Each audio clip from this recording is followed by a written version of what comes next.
नमस्ते दोस्तों।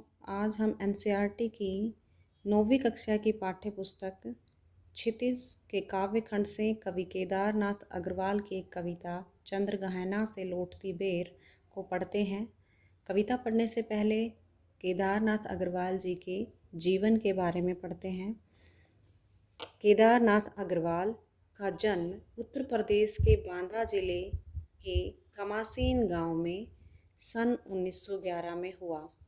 उनकी शिक्षा इलाहाबाद और आगरा विश्वविद्यालय से हुई। केदारनाथ अग्रवाल पेशे से वकील रहे हैं। उनका तत्कालीन साहित्य आंदोलनों से गहरा जुड़ाव रहा है। सन 2000 में उनका देहांत हो गया। नींद के बादल, युग की गंगा, फूल नहीं रंग बोलते हैं, आग का आईना, पंख और पतवार, हे मेरी तुम, मार प्यार की थापें और कहे केदार खरी खरी उनकी प्रमुख काव्य कृतियाँ हैं। उन्हें सोवियत लैंड पुरस्कार, नेहरू पुरस्कार और साहित्य अकादमी पुरस्कार से सम्मानित किया गया है। केदारनाथ संगीतात्मकता उनके काव्य की एक अन्यतम विशेषता है। बुंदेलखंडी समाज का दैनंदिन जीवन अपने खुलेपन और उमंग के साथ उनके काव्य में अभिव्यक्त हुआ है। केदार कविता की भाषा को लोक भाषा में के निकट लाते हैं और ग्रामीण जीवन से जुड़े बिंबों को आत्मीयता के साथ प्रस्तुत करते हैं। चंद्रगहना से लौटती बेर, इस कविता में कवि की प्रकृति के प्रति गहन अनुराग व्यक्त हुआ है। वह चंद्रगहना नामक स्थान से लौट रहा है। लौटते हुए उसके किसान मन को खेत खलिहान एवं उनका प्राकृतिक परिवेश सहज आकर्षित कर लेता है। इस कविता में कवि की उस सृजनात्मक कल्पना की अभिव्यक्ति है जो साधारण चीज़ों में भी असाधारण सौंदर्य देखती है और उस सौंदर्य को शहरी विकास की तीव्र गति के बीच भी अपनी संवेदना में सुरक्षित रखना चाहती है।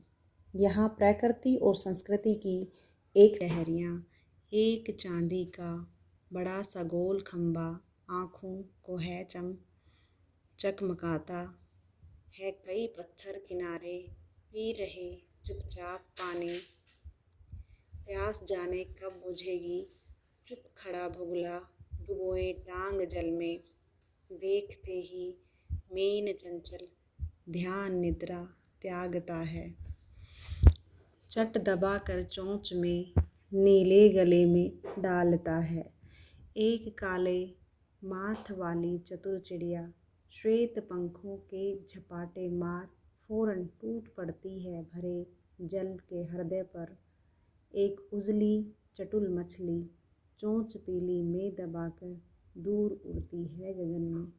ओ यहीं से भूमि ऊंची है जहाँ से रेल की पटरी गई है, ट्रेन का टाइम नहीं है, मैं यहाँ स्वच्छंद हूँ, जाना नहीं है, चित्रकूट की अनगढ़ चौड़ी कम ऊंची नीची पहाड़ियाँ दूर दिशाओं तक फैली हैं, बांझ भूमि पर इधर उधर रीवा के पेड़ कांटेदार कुरूप खड़े हैं, सुन पड़ता है मीठा मीठा रस टपकता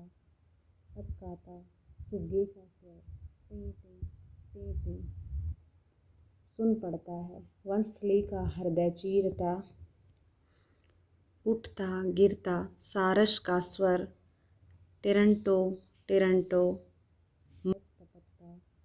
टपकाता सुग्गे का स्वर टी टी टी टी, सुन पड़ता है वनस्थली का हृदय चीरता उठता गिरता सारस का स्वर टिरंटो टिरंटो, मन होता है उड़ जाऊं मैं, पैर फैलाएं सारस के संग, जहाँ जुगुल जोड़ी रहती है हरे खेत में, सच्ची प्रेम कहानी सुन लूं चुप्पे चुप्पे।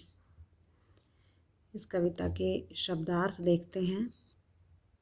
बीते के बराबर, छोटा सा एक बलिष्ठ जो एक वयस्क हाथ के अंगूठे से छोटी उंगली तक की लंबाई का एक नाप, लगभग 22.5 सेंटीमीटर, उसे कहते हैं बीता। बीते के बराबर उसके लिए ये आया है छोटा सा के लिए। ठिगना, नाटा, छोटा, मुरैठा, पगड़ी, हठीली, जिद्दी, फाग, होली के आसपास गाया जाने वाला लोकगीत होता है फाग। पोखर, छोटा तालाब। चकमकाना, चकाचौंध पैदा करना। चट, तुरंत, झपाटे मारना, झपटना। चटुल, चतुर, चालाक।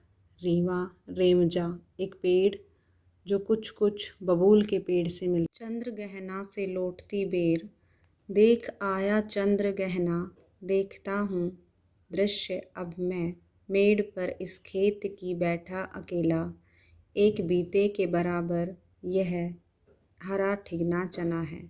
बांधे मुरैठा शीश पर छोटे गुलाबी फूल का सजकर खड़ा है, पास ही मिलकर उगी है बीच में अलसी हठीली, देह की पतली कमर की है लचीली, नील फूले फूल को सिर पर चढ़ाकर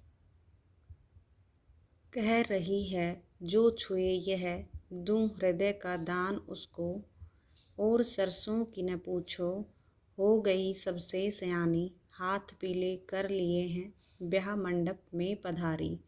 फाग गाता मास फागुन आ गया है आज जैसे, देखता हूँ मैं स्वयंवर हो रहा है, प्रकृति का अनुराग अंचल हिल रहा है। इस विजन में दूर व्यापारिक नगर से प्रेम की प्रिय भूमि उपजाऊ अधिक है, और पैरों के तले हैं एक पोखर, उठ रही है इसमें लहरियाँ, नील तल में